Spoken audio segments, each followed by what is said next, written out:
Félix García Morillón, ¿qué hay? Buenos días. Hola, buenos días, ¿cómo estás? Aquí andamos. Vamos allá con lo que hay. La Hay muchas nueva, cosas. la nueva masculinidad. Creo que de esto hemos hablado, ¿no? Algo. Bueno, Bueno, el pues, otro día es que terminamos en una conversación salió, ¿no? Es decir, mm, cuando estaba intentando explicar por qué estos fascismos encuentran cierta aceptación en capas diversas sí, y con alguna fuerza en capas de bajo nivel social, pero no solo, en capas diversas. Una de las causas que yo ponía era un problema que yo creo que bueno, que hay cierta tensión al respecto y que se trata de, no es fácil, es el problema de tocar la tecla de la homofobia, ¿no? Es decir, en estos momentos hay un discurso dominante que me parece correcto, no en tanto que dominante, sino en tanto que discurso reivindicativo. Todos los discursos dominantes son un peligro público, pero en cualquier caso, un discurso dominante que es el de la igualdad de género, ¿no? sí. Dirigido fundamentalmente a revertir situaciones de patriarcado en las cuales las mujeres no disponen de las mismas condiciones de vida que los hombres, ¿no? Ujú. Entonces, eso es el discurso dominante. Entonces, ese discurso dominante en sus manifestaciones, pues te digo, cuando se convierte en dominante, puede tener manifestaciones con especial agresividad.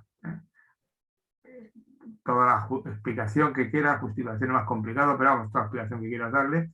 Pero en cualquier caso, sí que es cierto que gente y no solamente gente de cierta edad, sino de menos edad incluso, porque no se da solamente en gente que pueda ser de mi edad o gente más joven, ¿no? De pronto se ha encontrado con una situación en la cual el modelo de lo que significa ser un hombre está en crisis. Es decir, habíamos estado muy acostumbrados a un modelo de género masculino, de cómo socialmente se interpreta que uno es un hombre y no una mujer, Ujú. qué cosas se esperan de un hombre y qué cosas se esperan de una mujer. Y entonces, en ese contexto, más o menos la cosa estaba clara. De pronto se eleva un discurso, viene de tiempo atrás, porque esto realmente el discurso en favor de la igualdad de la mujer posiblemente empieza, como todos los discursos, de transformar la igualdad como declaración metafísica o religiosa. Todos los seres humanos somos iguales ante Dios, pero luego descubres que en la sociedad hay unos que son más iguales que otros. Entonces, eso que ha existido siempre, la desigualdad, sobre todo en las sociedades estamentales, era muy dura. Cuando se empieza a fomentar la igualdad, pues todo el mundo dice, si somos iguales, somos todos, ¿no? Y si tú te acuerdas, la Revolución Francesa simboliza de alguna manera ese lema de la igualdad, pero al Olympique de Jouy, la mujer que lo reclama, la guillotinan, ¿verdad? Bueno, y guillotinan a muchos otros, ¿no?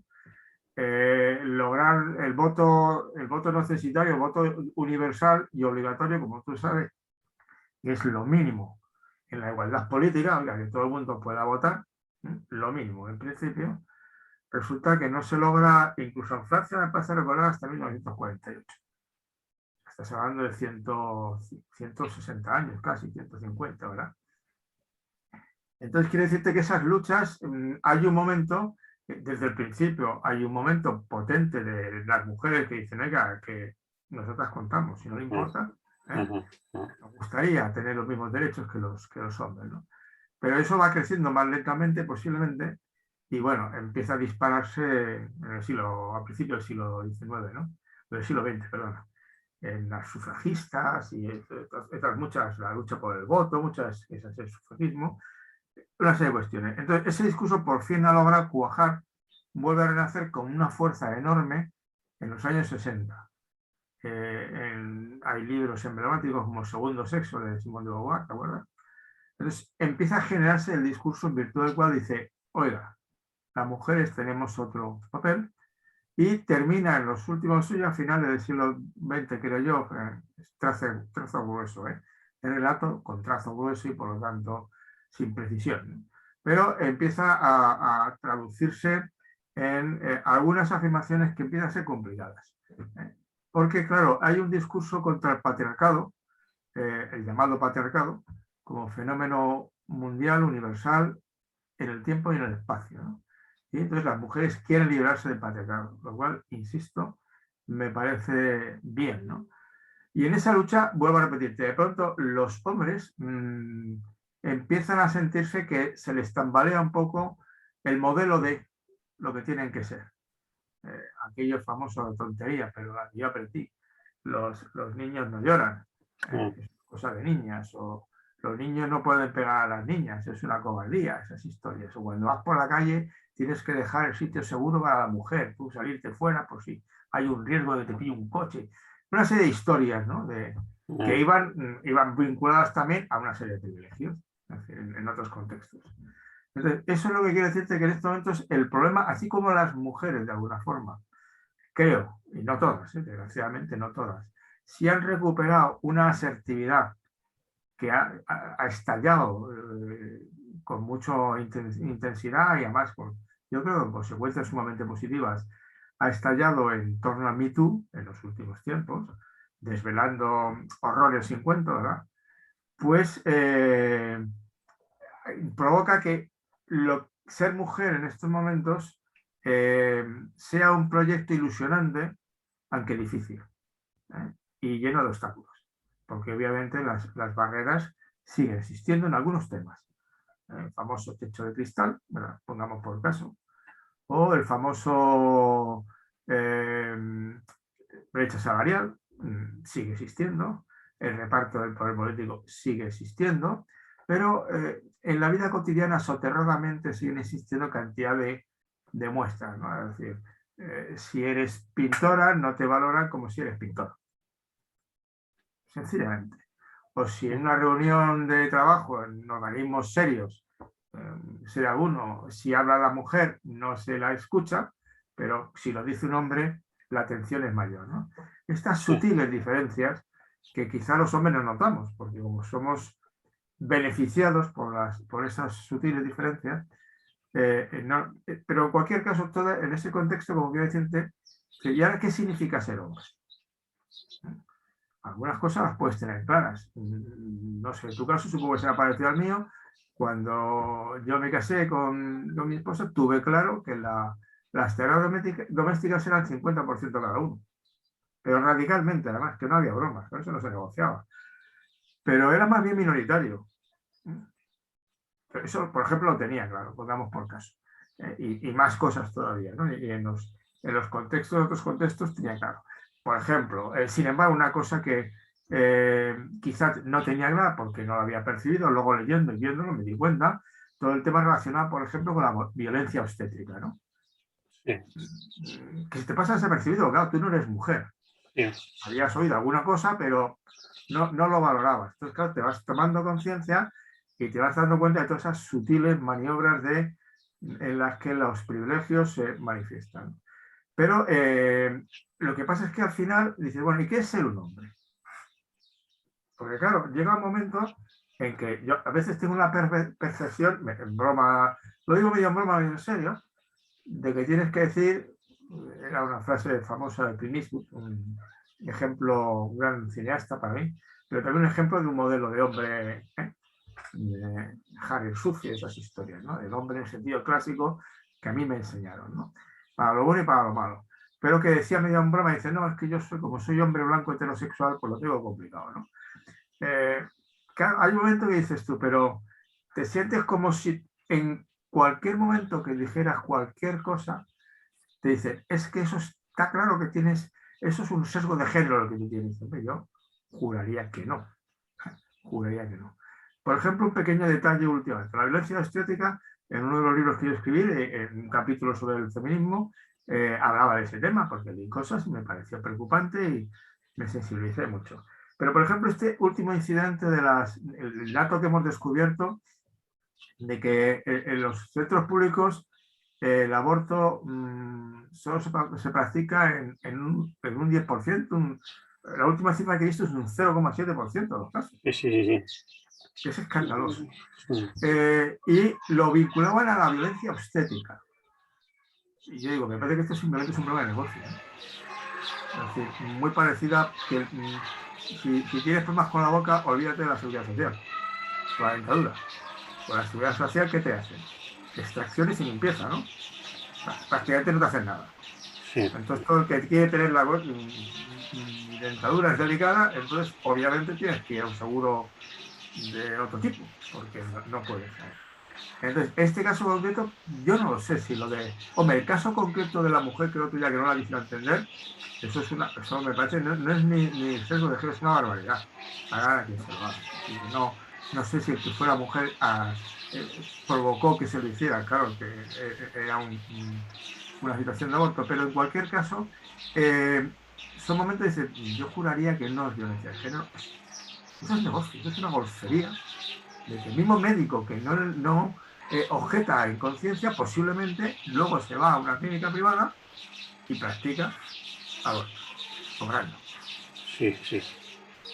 Claro, en el otro lado no cobra, está dentro de su trabajo, lo hace y punto de los. En el otro lado sí cobra la cantidad.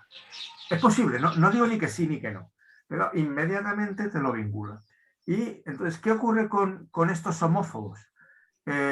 Bueno, que es una reacción violenta, visceral, de la cual se aprovechan evidentemente otros grupos que siempre vieron en el fascismo un instrumento de dominación o de lucha contra. Es decir, cuando los pobres, los obreros, los indeseables se sublevan, pues la mandamos a la policía. Y si no basta, pues políticamente montamos el fascismo. Había una escena en la película Cabaret que el millonario le decía al otro, dice, bueno, estos nazis, por ahora que acaben con la clase obrera. Luego ya los controlaremos. Y en la conversación. Pero que acaben con la clase obrera. Y luego ya negociamos. Bueno, negociamos un poco, ¿verdad? En caso concreto el que hablaba que era un millonario judío. En cualquier caso. Entonces, sí que es importante que en estos momentos el enseñar el lograr que muchos hombres que se sienten descolocados recuperen cierta autoestima, pero autoestima encaminada a un modelo de convivencia que nada tenga que ver con las situaciones del patriarcado, de la dominación y de la desigualdad. Era eso. ¿Cómo se fabrica eso? Bueno, yo lo veo difícil. Lo veo difícil porque al final algunos problemas colaterales son complicados, porque hay diferencias. Por ejemplo, hay un dato que siempre es importante, es decir, la violencia, pongamos por caso, el uso de la violencia. Quienes la practican y quienes la padecen son mayoritariamente hombres y minoritariamente mujeres. O sea, las cifras aproximadamente de cuántos hombres, veía unos datos en Estados Unidos, pero yo creo que son extrapolables a España. ¿Cuántos hombres sufren violencia de asesinato? De las víctimas en Estados Unidos al año, ¿cuántos son hombres? El 70 y tantos por ciento, el 80%. ¿Cuántos son mujeres? El 20%. De los que asesinan, ¿cuántos son hombres? El 70 al 80%. ¿Cuántos son mujeres? El 10-20%. Mire, la violencia es un problema, parece que un poco más profundo que un problema social. Parece que es un poco más profundo. Sobre todo porque además es un tema, pues ese caso de la violencia, que se ha dado en todas las culturas y en todas las sociedades, ¿no? Entonces, si se da en todas las culturas y en todas las épocas, uno puede pensar que ahí hay algo más profundo que un solo problema de organización social. El famoso caso de Troya, pongamos por caso, o de la isla de Melos, que narran en Tucídides, de Patrick Tucídides, cuando la democrática Atenas les dice a los de Melos que se los va a cargar, y los de Melos dicen, hombre, no, otro día os tocará a vosotros, ¿no? Y dice, no, mira, es que has perdido. ¿Perder qué significaba? Que a todos los hombres de la ciudad los mataban. Y a las mujeres se las llevaban, y a los niños como esclavas económicas, sexuales, me es igual, y a los niños también para formarlos. Entonces, de alguna manera, los grandes perdedores en la batalla, yo juraría que eran los hombres. Eso no queda ni uno vivo. Ni uno vivo. Las otras quedan esclavas, lo cual no es ningún futuro encomiable para nadie. En aquella sociedad la esclavitud La asumían, no la asumían, la soportaban, la toleraban malamente mucha gente. Entonces, quiero decirte que eso, hay ahí unos rasgos que no son culturales, que son complicados. Este testigo de la violencia es un hecho. Otros, por ejemplo, son muy significativos. Es decir, pues claro, cuando ves las desigualdades, el 90% de la población carcelaria en España y en casi todo el mundo son hombres. Y el 10% son mujeres. Sí. Y claro, de ese 90%, delitos contra las mujeres, no sé qué porcentaje será, pero será muy bajo. Quiere decir que de alguna manera el porcentaje es menor, ¿verdad? Entonces, vuelvo a la cuestión. Es decir, lo que sí que es importante es seguir luchando por la igualdad de las mujeres, porque todas las brechas salariales, discriminaciones, violencias encubiertas, ninguneos, se vayan superando, y algunas que pueden renacer. Hablemos si quieres de la prostitución, que no está claro que incluso feministas radicales quieran que desaparezca, ¿verdad? Pues todo eso habrá que hacerlo, pero al mismo tiempo a mí me parece importante en este momento, una de las cosas que hay que hacer es ofrecer a muchos hombres, decir, oye, mira, podría ser una vida mucho más plena si lo hicieras de otra manera. No, eso mismo te decía, ¿por qué vas a repartir el trabajo a la casa? ¿Por qué lo tiene que hacer la mujer? A ver, dime tú qué teoría lo justifica. Puede haber algunas cosas que digas, pero hoy día y entonces tendrás que cambiar de modo y recuperar una autoestima que en estos momentos es una situación bastante frecuente.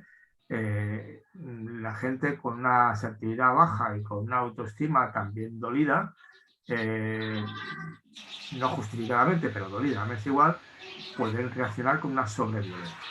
Entonces, vienen los que alimentan el discurso este de la homofobia, el discurso del antimachismo, ¿no? El antifeminismo, y bueno, la digamos. Era esa. Y bueno, es un tema sobre el que yo creo que conviene pensar, escribir y sugerir ideas, ¿no? Bien, pues dejamos este tema ahí, ¿te parece?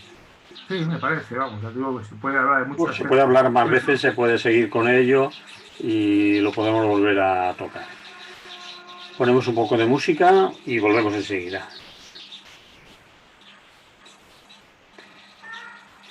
Seguimos con Félix García Morillón. Félix García Morillón, aquí en Lo que hay, rehabilitar lo rural, más o menos traduciendo de un artículo que me has comentado que estaba en Libre Pensamiento. Bueno, yo había leído un artículo que habían hecho para Libre Pensamiento y como miembro del Consejo de Redacción, pues no lees todos los artículos, pero lees algunos para valorar si están bien escritos, si se pueden publicar, lo que se hace es una evaluación de los artículos. Entonces, y eso sobre la nueva ruralidad, lo leí en catalán, bueno, el catalán se puede leer y más o menos, ¿no? Es decir, por lo menos para enterarte básicamente, no, básicamente un 80% por lo menos de lo que dice, sí. En algún momento si necesitas esto, pues ya sabes que hay traductores de todo. Entonces te lo traduce y además, claro, como es catalán-español y español-catalán, te lo traduce a unas velocidades prodigiosas. Y además bastante bien, creo yo. Entonces, bueno, la idea es tú sabes que con la pandemia una cosa que ha surgido espontáneamente es la regularización de las casas en zonas de campo, Sí. ante el pánico de los aislamientos y los confinamientos.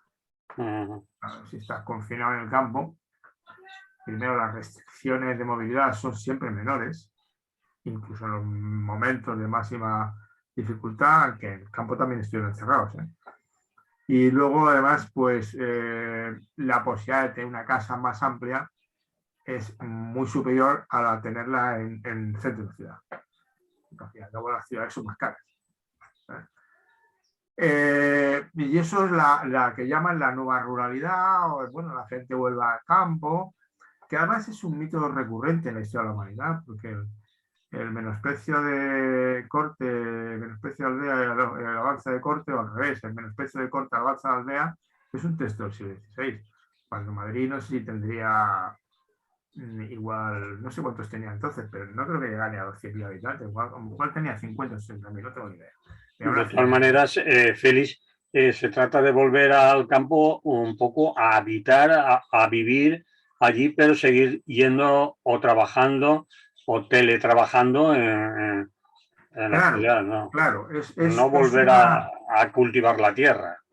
claro, es una cosa un poco tramposa, como tú estás. Y ya eso que estás diciendo es un poco. Eso no es irte al campo. Entonces, yo, por ejemplo, tenemos un pequeño apartamento heredado de mis suegros, que es de donde hago las excursiones a Guadarrama que comparto y tal, y me subo los 2000, ¿verdad? Claro, es muy agradable en vez de pasearte por la calle, yo qué sé, por la calle Alcalá o Narváez, las que tengo más próximas, que están muy animadas, mucha tienda, mucha luz y tal, pero ¿qué quieres que te diga? Pues vale, ¿no?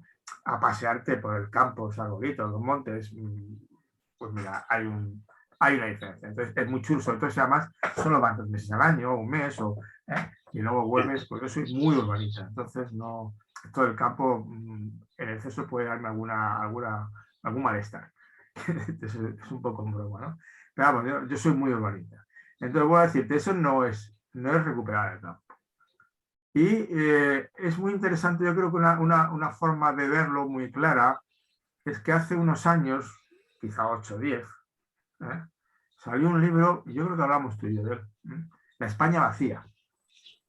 No sé si hablamos de él, pero Bueno, La España vacía, pero salió un libro muy interesante, cómo España se había vaciado sí. Y había pueblos en zonas en concreto hay algunas zonas en concreto en España que están muy vacías.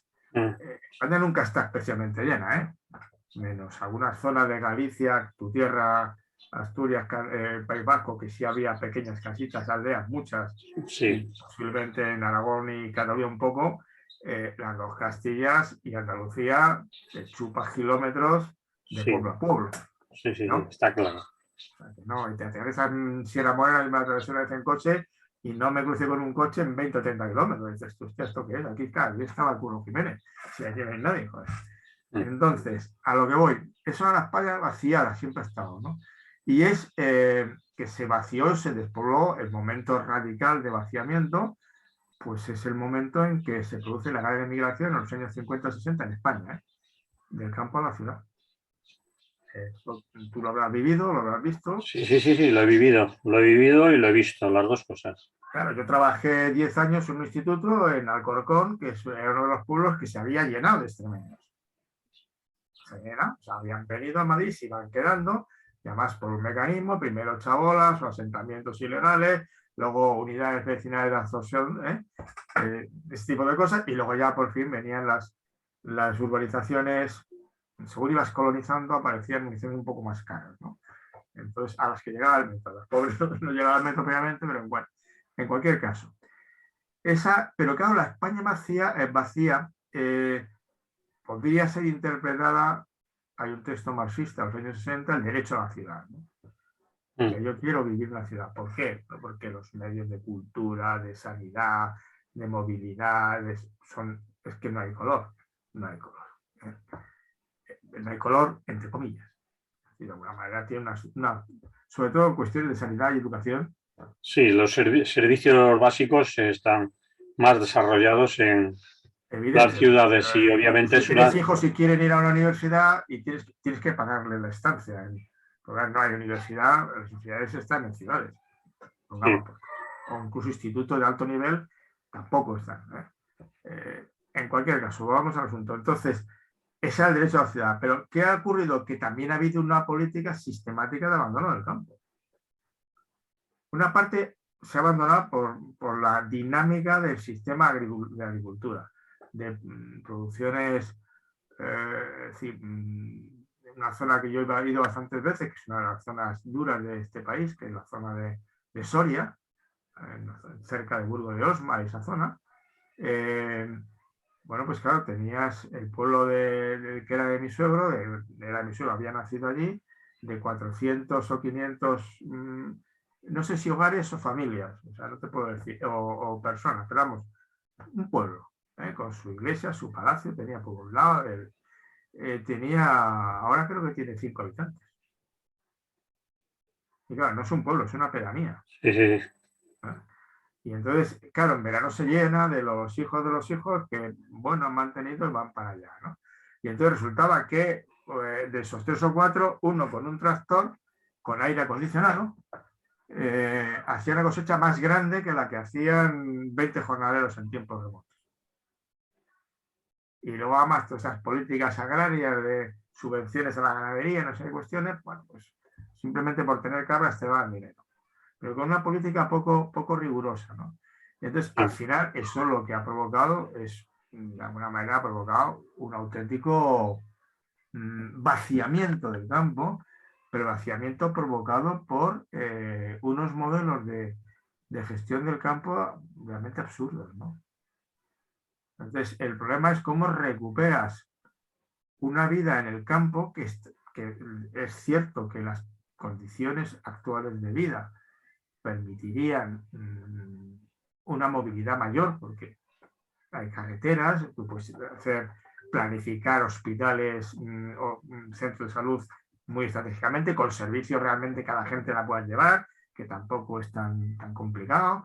Tú puedes montar escuelas incluso unitarias que no eran ninguna tontería y funcionaban bien, y cuando las hay no funcionan nada mal. O sea, tú puedes montar una serie de cuestiones que hagan que la gente sienta que vivir en el campo pues es interesante. Y con una gestión, incluso tú puedes generar puestos de trabajo. Esto yo lo vengo escuchando hace mucho tiempo, ¿no? Con la gestión de la limpieza del campo, del mantenimiento del campo.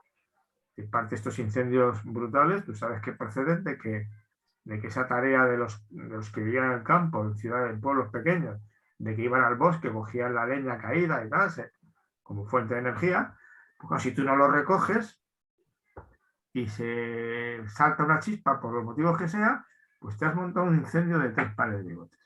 Entonces yo creo que eso, todo lo que dice este movimiento de la nueva ruralidad, según mi punto de vista, pues lo que he podido leerles, de alguna manera va en esa línea. Es decir, no, aquí lo que hay que hacer es mejorar, es decir, es analizar cuáles son las causas del despoblamiento, que viene sobre todo un problema social y de mal gobierno del territorio, que le deja a los que se quedan ahí sin derechos básicos de ciudadanía.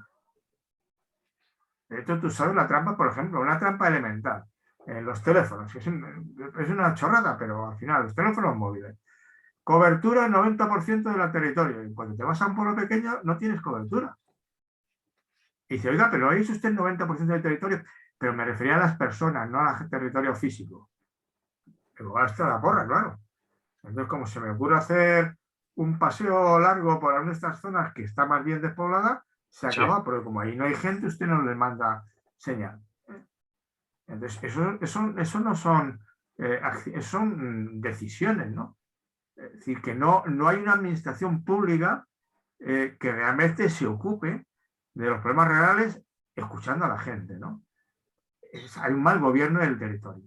Que sigue priorizando en eso estaban un poco ahora las negociaciones de estos nuevos movimientos, incluso partidos políticos que han salido de dotar a las zonas rurales, a lo que estás hablando tú, al campo, a la España vaciada, de las infraestructuras que hagan no atractivo, pero al menos posible y viable, pues volver o ocupar el territorio, aunque no se dedique uno a lo clásico que hacían nuestros abuelos, es decir, cultivar la tierra y pasar las canutas para obtener una cosecha o cuidar animales, ¿no? Sino simplemente el hecho de volver a ocupar viviendas, casas, abrir escuelas, que haya otra vez consultorios médicos, etcétera, etcétera.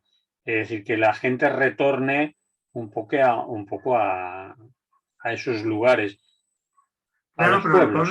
Y ya te digo que yo creo que hoy día, con las condiciones de existencia que hay, sí, pues se podría hacer, si simplemente es querer hacerlo. Es querer hacerlo. Yo conozco que estoy especializado, por ejemplo, que es la enseñanza. Yo trabajé sobre todo un año en Ocaña y otro año en Coca, pueblos. Bueno, Ocaña más grande y más cerca de un pueblo importante, pero pequeño.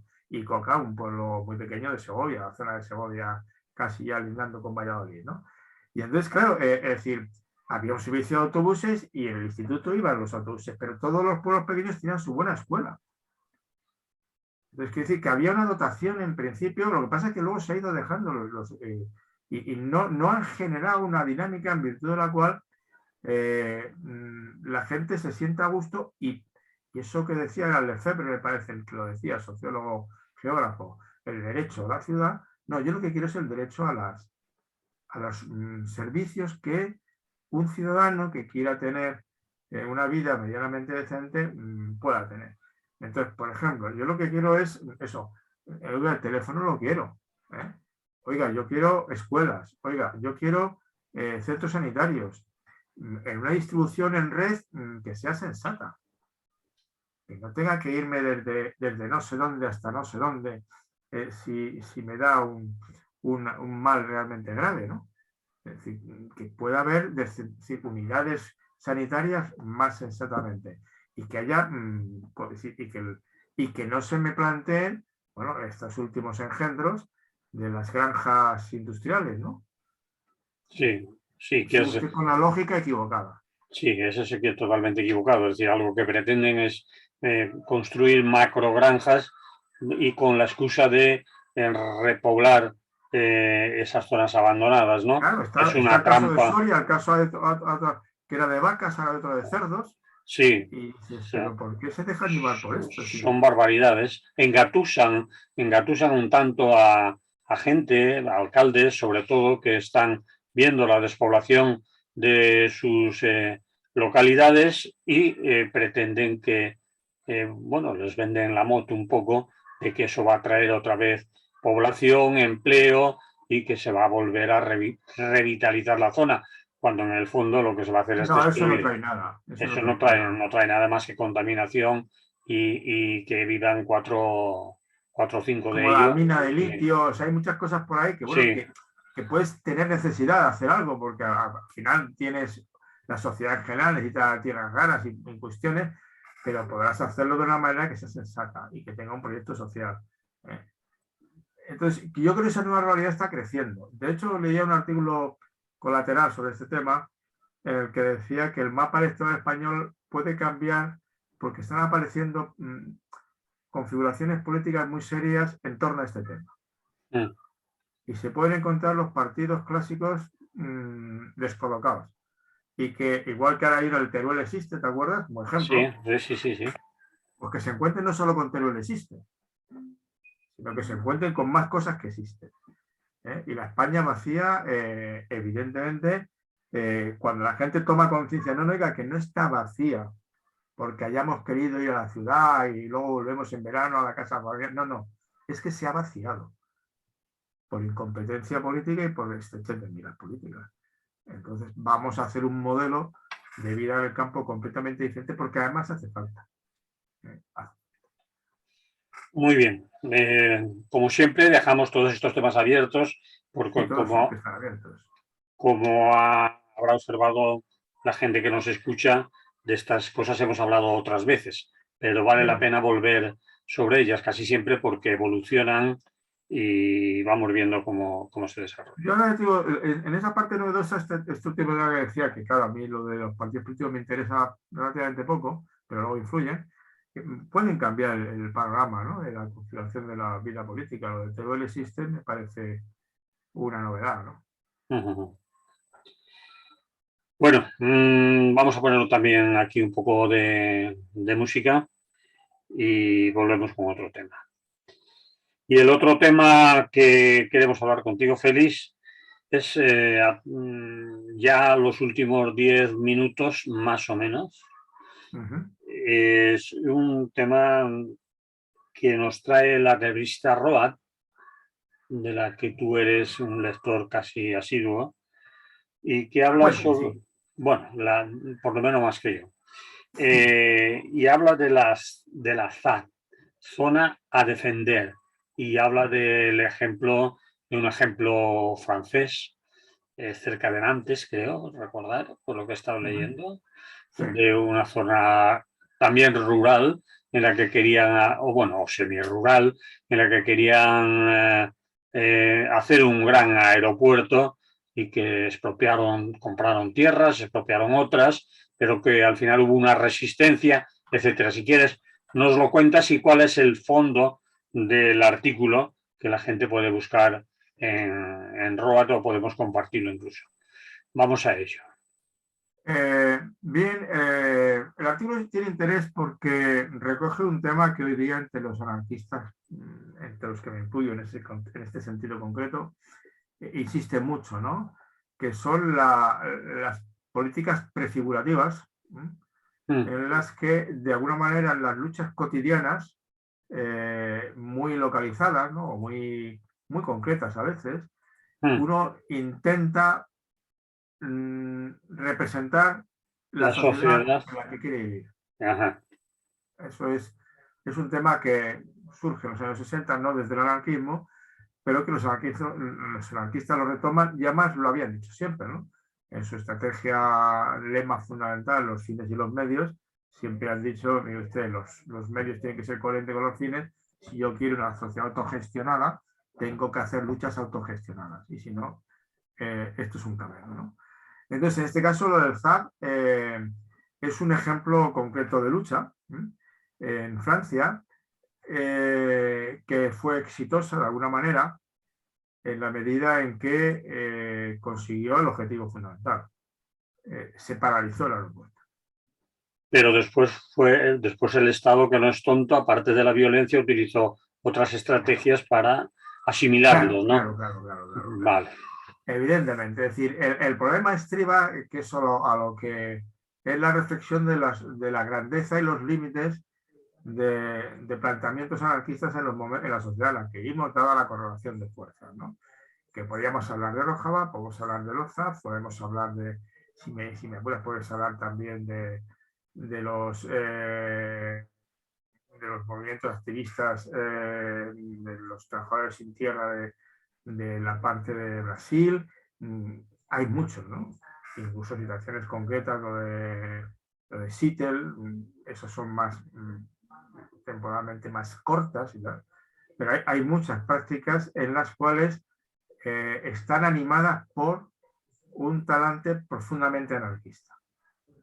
Porque quieren, lo decíamos, vamos a hacer esto y que sea una lucha en que la idea de la propiedad común de los bienes, del apoyo mutuo, de la asamblea como lugar de deliberación y de toma de decisiones, todos esos tópicos de ese repertorio de tácticas de lucha que se han empleado en los ocupas de casas, en las ocupaciones de tierras, es decir, en muchos contextos.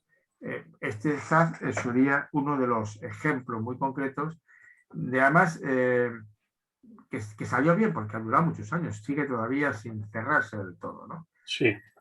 ¿Cuál es el problema al final, de alguna manera? Que es el artículo que te comentaba de Rojava, pues plantea un poco las mismas dificultades. El problema estriba que mientras sea, que es una crítica que se ha hecho siempre al anarquismo, por otra parte, y bueno, hay que escuchar las críticas que se hacen o lo que proponemos, porque a veces tienen un momento de verdad que conviene tenerlo en cuenta, ¿no? Y es el hecho de que solo funciona en contextos muy pequeños. Primera cuestión. Es decir, y de alguna manera esta zona ZAP nunca llegó a ser muy grande, nunca ha llegado a ser muy grande. Esa es la primera cuestión. ¿Por qué? Porque la posibilidad de llegar a acuerdos cuando va incrementándose el número de personas que conviven en una zona va siendo más difícil. Entre otras cosas va siendo más difícil en lo que decía el artículo de Roat, es decir, porque claro, el Estado juega a favor, juega en terreno amigo. ¿Por qué? La primera cuestión, porque el Estado actual ha vendido una moto que es potente. La primera, en cuanto a monopolio legítimo de la violencia, algunas cifras te dirían claramente que en las sociedades democráticas como la nuestra, la violencia ha disminuido, no deja de disminuir. en los últimos 100 años. Las sociedades son cada vez menos violentas. O sea, hay menos crímenes, menos robos, Sí. menos. De ese tipo de violencia inmediata, percibida, ¿no? Que te pueden matar o pegar, que puede haber una pelea y sacar la navaja y matar a 3. Es decir, eso ha disminuido. Entonces, el Estado vende seguridad. Y la vende, ¿eh? Otra cosa es que luego la policía se pasa 7 pueblos, ¿no? Pero la vende la seguridad. Segunda cuestión, es un Estado en el que al grito de cada ciudadano un voto ha fragmentado, es decir, al final ha privilegiado lo individual. De tal manera que lo común no se ve tan claro. O sea, no es tan fácil, excepto en momentos que surge claramente y se mantiene, ¿no? No es tan fácil organizar cosas basándose en la comunalidad de la propiedad. En el hecho de que no quede de lo mío, de lo mío, de lo mío, sino que de lo nuestro, de lo nuestro, de lo nuestro. Y eso yo creo que es una de las grandes victorias del sistema, ¿no? Y la tercera cuestión, que en este caso de los territorios ocupados no es tan significativa, pero es la identificación de la felicidad con el placer. Es una visión más bien hedonista y vinculado al consumismo. Su placer es directamente proporcional a la capacidad que tenga usted de consumir. Caso horror, pero bueno, ha cuajado, ha cuajado potentemente. Entonces, eso es un hecho. Pero luego la otra parte, claro, que es lo que dice el artículo de Rogan, dice, bueno, es que además el Estado va a dividir. Primero, provoca... Bueno, primero recurre a la policía cuando hace falta, ¿eh? Sí, primero reprime. Sí. Si no sale bien... por ejemplo, en esta zona del ZAZ, sí.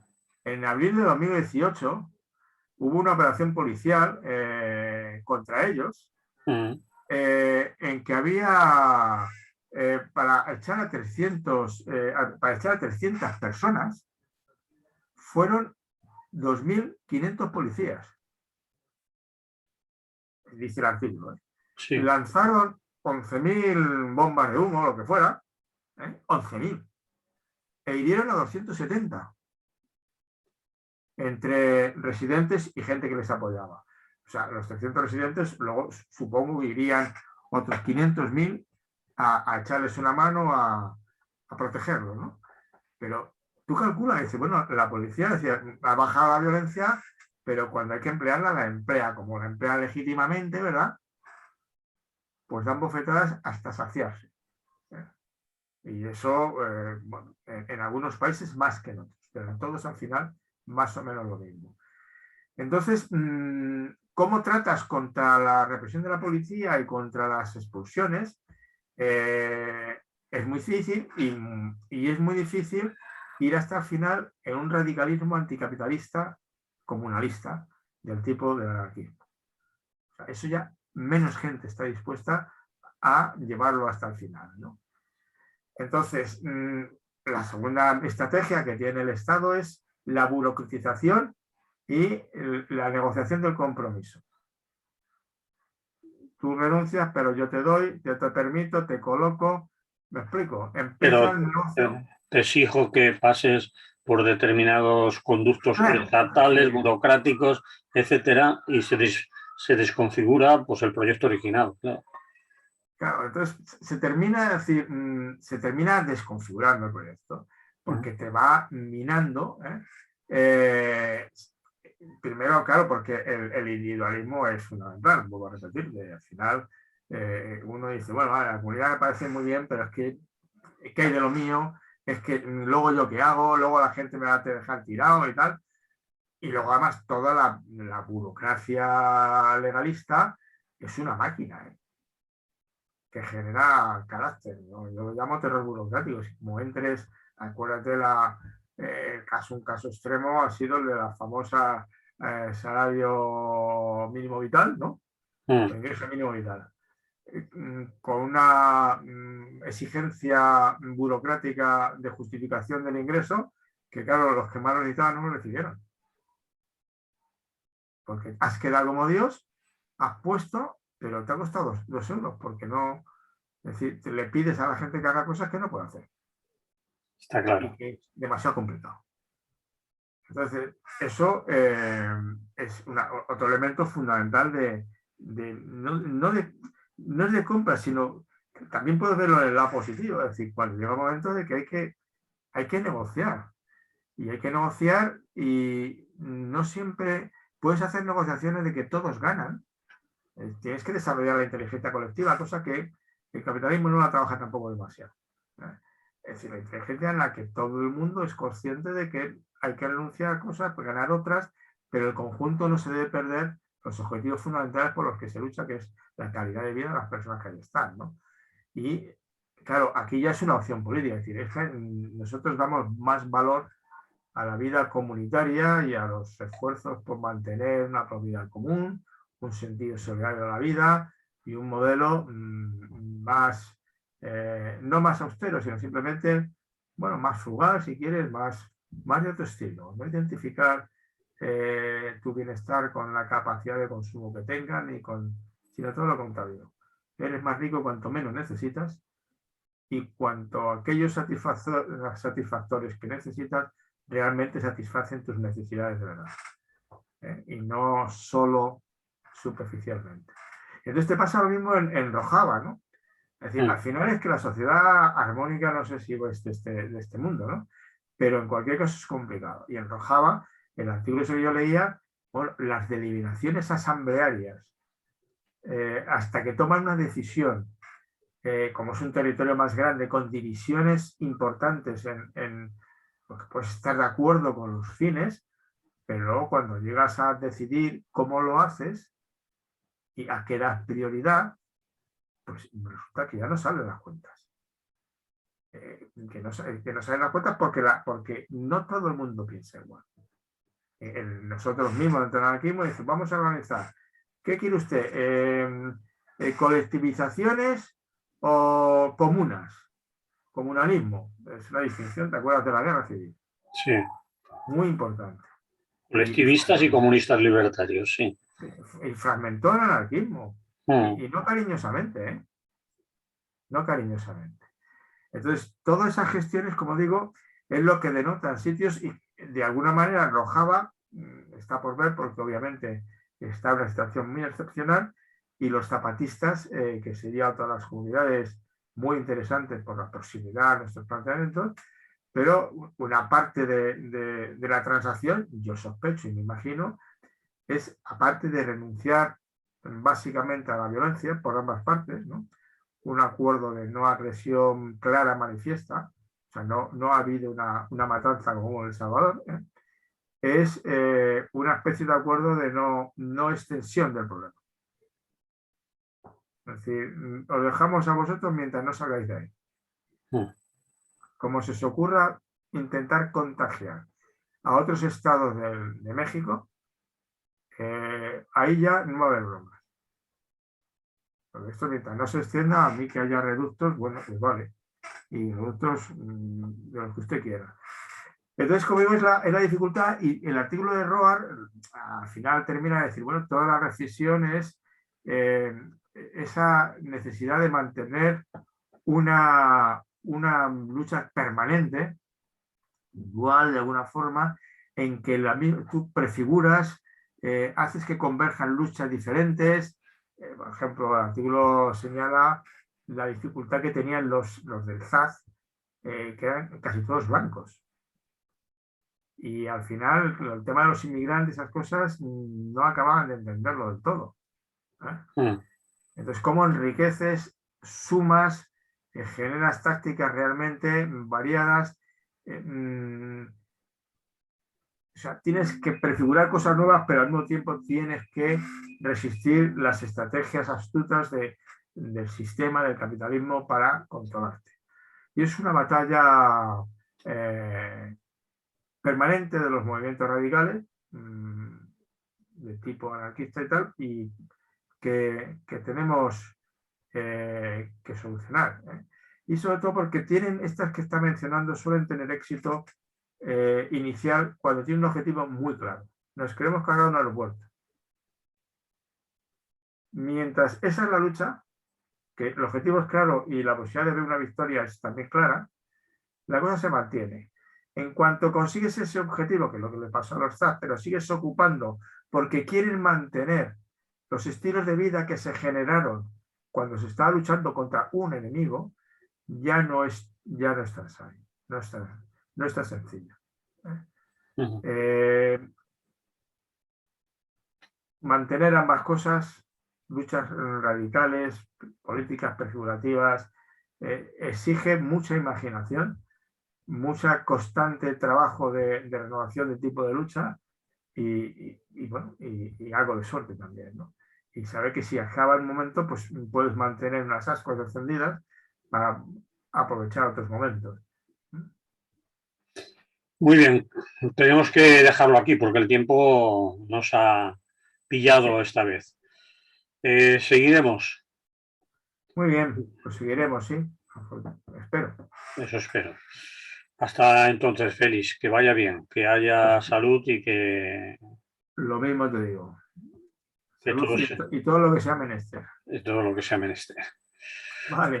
Vale. Que tengáis buen día. Igualmente. Hasta luego. Bien. Nos hemos ido 5 minutos, me parece, ¿no? Nos hemos pasado 6 minutos. Ahora tendré que hacer yo aquí trapicheos con otras cosas, pero en fin, todo se andará. No será lo más grave que nos ha pasado, ¿vale? No. Se me ocurren unas cuantas cosas. Bueno. Pues nada. Te dejo. Pórtate bien. Y no me vaciles tanto que por la mañana estoy de mala hostia. Pide perdón. Tú de mala no leche. te lo tomas a mal, ¿no?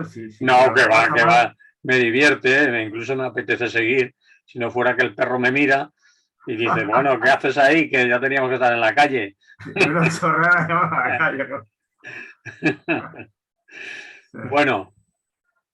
Pues nada, me ha dado un placer. Igualmente. Nos vemos. Un abrazo. Hasta luego.